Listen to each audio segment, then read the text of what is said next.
Olha só, pessoal, o STF e o Congresso retomam hoje os trabalhos para o ano de 2026. Na Justiça, existe uma série de processos de grande repercussão na política e principalmente na política, né?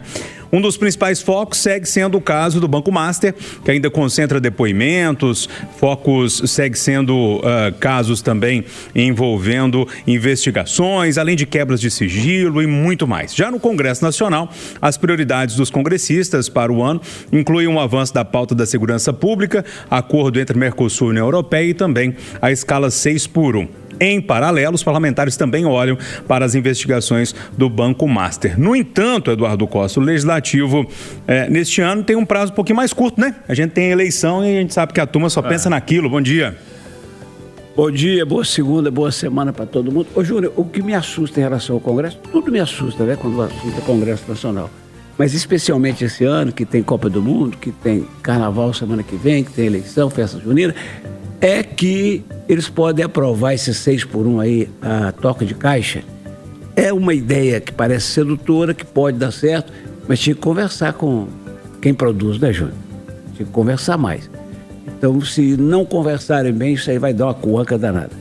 Mas o discurso mais esperado do ano, pelo menos por mim, é o do Fachin.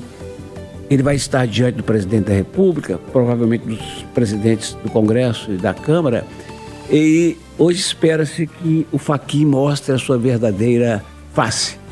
Vamos ver se ele vai se apequenar, mudar de assunto, ou se ele vai enfrentar alguns pares que são absolutamente contra qualquer código de conduta, porque a conduta deles não recomenda, né?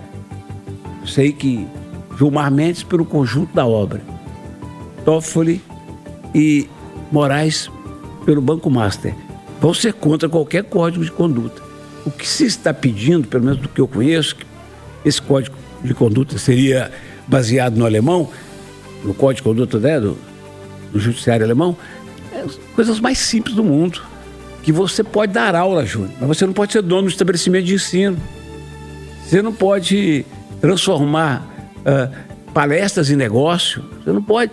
Tem que ter um mínimo de decência. Também não pode assinar um contrato, né? A sua esposa, os seus filhos assinam um contrato de 129 milhões para poder fazer uma assessoria jurídica genérica, que não tem objetivo específico nenhum. Ou seja, o presidente do Senado, do Supremo, o Edson Fachin, vai decidir hoje, com suas palavras, se a gente tem uma tendência de melhorar a imagem do Supremo este ano, ou se vai continuar essa suprema vergonha, Júnior, que não merece a confiança de 59% dos brasileiros. Edilene, então o trabalho volta firme aí em Brasília, não só na Justiça, mas também no Congresso Nacional. Eu citei algumas pautas aqui que me chamaram mais atenção, escala 6x1, essa questão do acordo com a União Europeia, no caso do STF, o Eduardo lembrou bem desse código de conduta e também tem as questões envolvendo o Banco Master. Se você tiver algum outro ponto para destacar, fique à vontade, mas o trabalho volta com força, será? Bom dia. Bom dia, Júnior. Bom dia aos amigos debatedores. Sim, volta com força e já volta com uma sessão extraordinária nesta segunda-feira para votação de projetos que são de interesses do governo e de setores específicos.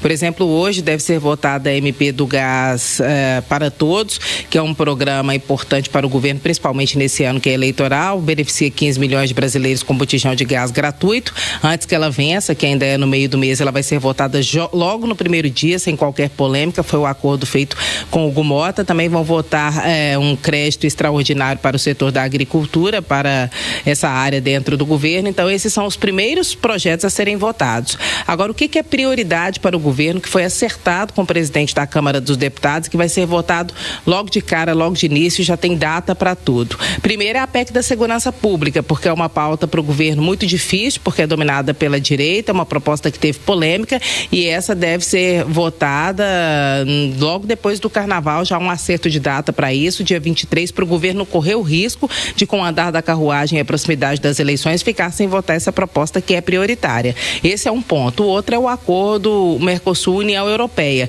que, segundo o Hugo Mota disse na reunião dos líderes, conforme os deputados me falaram, se houver qualquer atraso na votação em relação ao que ele pensa, por exemplo, o rito é passar por uma comissão mista de senadores e deputados e depois vai para a Comissão de Relações Exteriores, que é comandada pelo PL. Segundo ele, se em qualquer momento houver uma dificuldade em votar essa proposta, ele vai avocar, vai chamar para o plenário e vai fazer a votação de qualquer jeito, porque é prioridade para o governo, ou seja, o Hugo Mota e o Palácio do Planalto alinhados nessas duas pautas. Já ao lado da oposição, a prioridade para a oposição é fazer pressão em relação à CPMI do Banco Master, e eles já têm assinaturas suficientes. Carlos Jordi é autor de uma das propostas, são 4 neste momento, e a dele tem 171 assinaturas, 2 de CPI, 2 de CPMI, a dele é CPMI, e eles pressionam, dizem que vão pedir inclusive impeachment do presidente do Congresso Nacional se Davi Alcolumbre não colocarem em votação a instalação da CPMI. Vai sair impeachment de Alcolumbre? É claro que não vai, mas o que eles querem? Constranger, porque o Brasil inteiro está em cima dessa história, todo mundo quer explicação e quem se opor vai ficar mal na fita. Então a oposição faz esse papel de pressionar o presidente do Congresso Nacional e os seus pares para que a CPMI seja instalada. Vai sair? Pode ser que não. Tem muita gente que tem preocupação com isso e há muita pressão sobre o Congresso. Mas a oposição vai fazer a sua parte, e essa é uma parte importante de pressionar pela instalação. William Travassos, lá em Brasília os trabalhos voltam então. Bom dia para você. Muito bom dia, Júnior Moreira, bom dia, bancada, bom dia os ouvintes da Itatiaia. Impressionante, né? Como é que a gente fica na expectativa para o pronunciamento do Fachin e da abertura do ano do Judiciário. Isso vira um grande evento. Eu não consigo entender isso, sabe? Como que a gente vai... fica refém dessas mobilizações, porque entenda, o Eduardo falou assim, olha, a gente vai entender agora como é que o STF vai se comportar, qual é o caminho que ele vai percorrer. Gente, pelo amor de Deus, é só um instrumento de justiça que nós temos e deveria ser tratado assim, de forma imparcial. Não teria esse glamour e essa expectativa nas decisões desse tribunal que está, em muitos momentos, acima da própria Câmara de Deputados, acima do Senado, ditando regras para a nossa boa convivência. Então, assim, o que é que o Fachin vai falar? Ele vai defender o STF e vida que segue. Você acha que vai ser diferente? Não, nós vamos... Sim, é só uma defesa do trabalho do STF e vida que segue, vamos tocar nossa vida. Agora vai reunir todo mundo lá, faz uma grande cerimônia, está aberto o ano do Judiciário Brasileiro. Ok, tá bom, quero saber o que vai mudar na vida do brasileiro. Isso, absolutamente nada. A dinâmica é sempre a mesma. Bortoleto, pra gente arrematar isso, lá em Brasília, foram férias, assim, meio movimentadas, né, por causa dessa questão que envolve o Banco Master, mas agora voltando realmente deveras com a pauta lá em Brasília. Bom dia. Bom dia, Júnior Moreira, aos amigos aqui da bancada, os ouvintes da Itatiaia. Bom, o ano promete. Ano não só promete porque tá quente, começou quente, mas porque é um ano eleitoral. Vamos lembrar aqui que é um pedido e um clamor da nação brasileira a solução do Banco Master. Para solucionar, tem que terminar de investigar, tem que cutucar. Só lembrando que a Fictor acabou de pedir RJ. Quem é a Fictor? Quem falou que ia comprar o Banco Master. Ou seja, quem falou que ia comprar não tinha condição de comprar, porque logo que não conseguiu comprar, demonstrou que não tem dinheiro para poder comprar. Tem mais buraco para poder escarafunchar e sabemos mais do Banco Master. A escala 6x1, o Eduardo fez uma observação aqui importante. É importantíssimo ouvir o setor produtivo. E quem está falando é um empresário onde a jornada na empresa dele é 4x3. Antes que você comece a me criticar aí. Meus funcionários trabalham 4 dias na semana, folgam 3. Mas isso não é para todo mundo, não é para todo modelo de trabalho, não é para toda estruturação de negócio. O senhor me permite uma parte? Sim.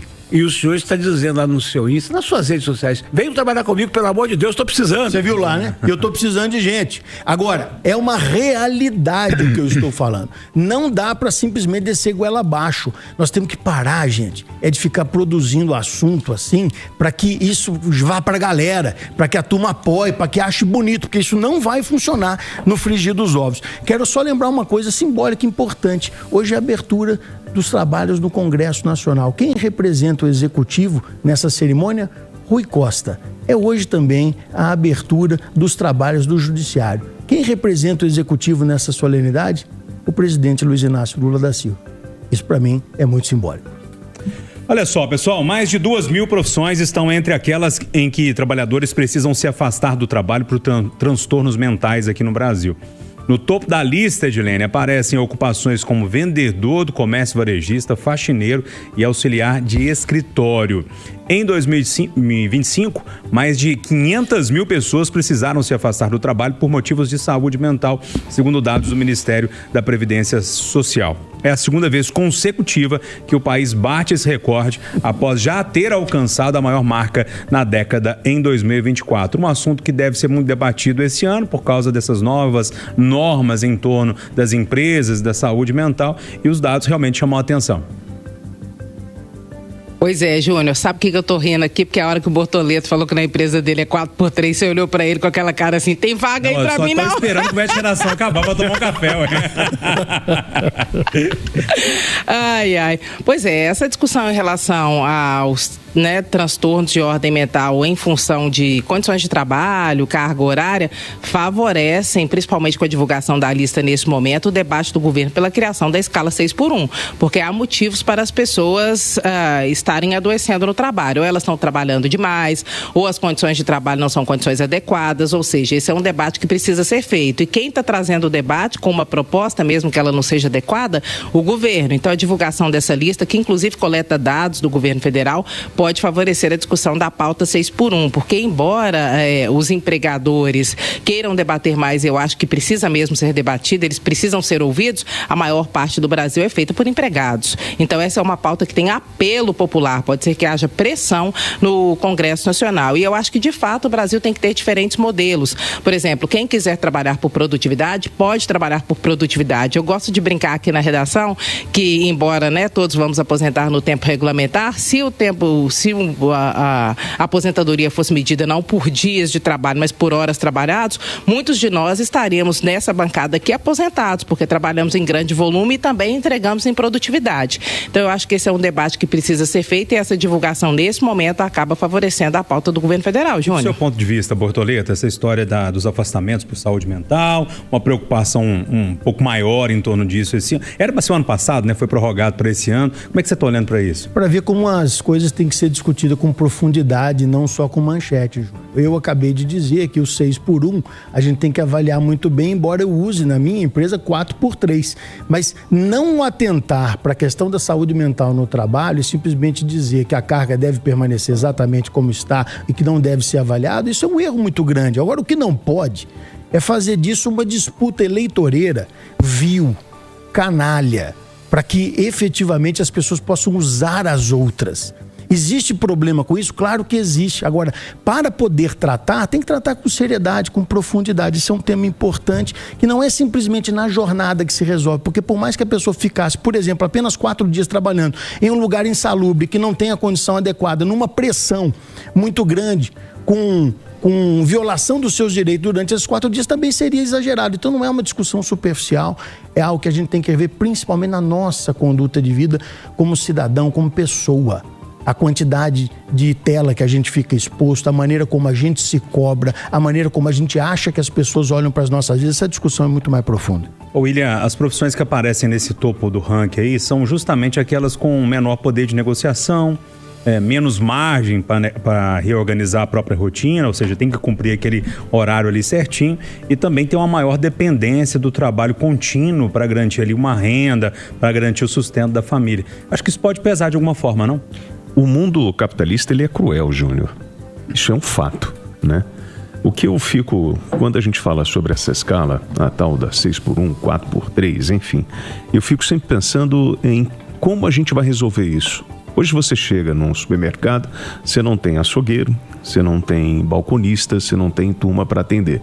Aí você fala assim, então tem que melhorar a oferta de grana para essas pessoas. Pode ser. Mas se hoje eu não consigo completar o meu quadro, então como é que eu vou precisar de mais uma equipe quando eu vou reduzir essa minha quantidade de trabalho? Quando eu vou para o 4x3, eu vou precisar pelo menos mais uma equipe? Eu fico pensando no restaurante, no supermercado e no todo, dessa discussão. Acho que tem que ser uma discussão técnica, mas eu, como um burro de carga que sempre fui, não concordo com isso. E essa história agora, tudo é saúde mental. Me perdoem, senhores. Tudo agora está sendo, principalmente no pós-pandemia, eu não estou dizendo que nós não temos um problema de saúde mental e que isso deve ser observado. Porém, tudo agora cai nesse discurso da saúde mental. Há quantos anos nós falamos sobre a saúde mental dos profissionais de segurança pública, que estão hoje à base de medicamento, afastados de licença? Existe um plano do governo federal para atender a essa população da área de segurança pública em função do trabalho estressante. Então não é só o sujeito, né, que está ali na parte administrativa ou atendendo ao público. Está todo mundo nessa luta. O capitalismo, ele é cruel. Ô Eduardo, como é que nos pensar, né, e muito mais força de trabalho, né, muito mais a força física com esse problema de saúde mental, pelo menos nos dados do ano passado. Ao mesmo tempo, o William tem toda a razão, tem muitas profissões, por exemplo, a profissão de jornalista, que existem diversos casos e o trabalho é muito mais intelectual, né? E por aí vai. Mas olha pra você ver, o discurso do William é de que tudo agora é saúde mental. E ele acaba confirmando que a saúde mental deve ser prioridade. Não. Porque ele citou o pessoal da segurança pública. Eu cito o pessoal do transporte coletivo. Eu juro, os índices de motoristas afastados são um negócio horroroso. Agora, a lógica, e aí eu tô com ele, né? A lógica do capitalismo no mundo que vivemos é muito cruel. O Reginaldo dos Santos, um funcionário histórico da Itatiaia, nosso motorista querido, com quem eu trabalhei 30 anos todo dia, está voltando ao trabalho hoje, depois de um longo período de sofrimento aí com o acidente. Aí. Você gosta, né, Didi? Eu adoro o Regi. Gente boa demais. Quando você se afasta, né, quando você tá bom, o médico fala assim, já pode voltar ao trabalho. Ele não fala assim, já pode voltar para farra, ser feliz, abraçar sua neta, sua filha. Essa é a lógica. Agora, Júlio, deixa eu falar uma coisa. Os meses do ano são associados a cores específicas para estimular campanhas de conscientização, causas sociais, certo? Janeiro foi janeiro branco. Júnior, você viu um grande congresso nacional a respeito? Você viu uma reunião especial na Câmara, no Congresso, na Assembleia, em qualquer lugar? Não. Não, estava de recesso. Você viu alguma movimentação especial da Prefeitura, do Governo do Estado, para poder melhorar o atendimento? Agora, o que você viu toda semana é filho matando mãe, é filho matando irmão, com o quê? Mistura de esquizofrenia, com álcool e sem medicamento. Então, o motorista chegou aqui falando comigo hoje. Eduardo, você viu que a empresa que ia comprar o Banco Master decretou recuperação judicial? Eu, motorista, eu não estava preocupado com isso no fim de semana. Eu estava lendo um livro do Cortella, que um ouvinte me emprestou, Não Nascemos Prontos, e estava prestando no comentário que eu vou fazer para hoje de noite. Porque o goleiro Cássio ontem, a 1 minuto do segundo tempo, teve que sair correndo do campo para o banheiro. Então eu vou misturar o meu caso com o dele. Eu vivi uma experiência recentemente, os ouvintes já sabem, os que não sabem vão ficar sabendo agora, que eu não conseguia fazer xixi. Depois disso eu descobri que fazer xixi é muito, mas muito melhor do que fazer amor, Júnior. E o Cássio ontem deixou claro que se chegou a hora, filho, a bola tem que parar. Fazer o 2 é primeiro. Saiu correndo, foi e voltou. A comédia onde você ia chegar com isso. Então, Júnior, o que eu quero dizer é que nós temos da importância as coisas mais importantes da vida. E se você fizer uma pesquisa na cabeça dos caras que tem muito dinheiro nesse país, que concentram, né, 60%, 1% dos brasileiros, você vai ver que eles estão com muito mais sofrimento mental do que esses profissionais ditos aí. Porque o cara dorme e acorda pensando em como fazer mais. E não perdeu o que tem. Esse sofrimento mental, Júnior, nós temos que combater todo dia com muita reza, com muita fé em Deus e com muita calma. O dinheiro é nosso servo e não nosso Senhor. Patrão, né? E se depender do Congresso, que trabalha de terça a quinta-feira, você acha que a gente vai mudar alguma coisa? Não, mas com a jornada 5x2 lá vai passar para 2. Eles trabalham 4x3, amigo. Chega na segunda-feira, trabalha terça, quarta, quinta-feira já tá indo embora. Você tá ofendendo o Bortoleto aí, deixa o povo ser feliz. Ele é 4x3, não 3x4. Mas sou eu que pago. Aí. Ponto final, nossa conversa de redação. TV Eduardo Costa, Edilene Lopes, William Travassos e Leonardo Bortoleto.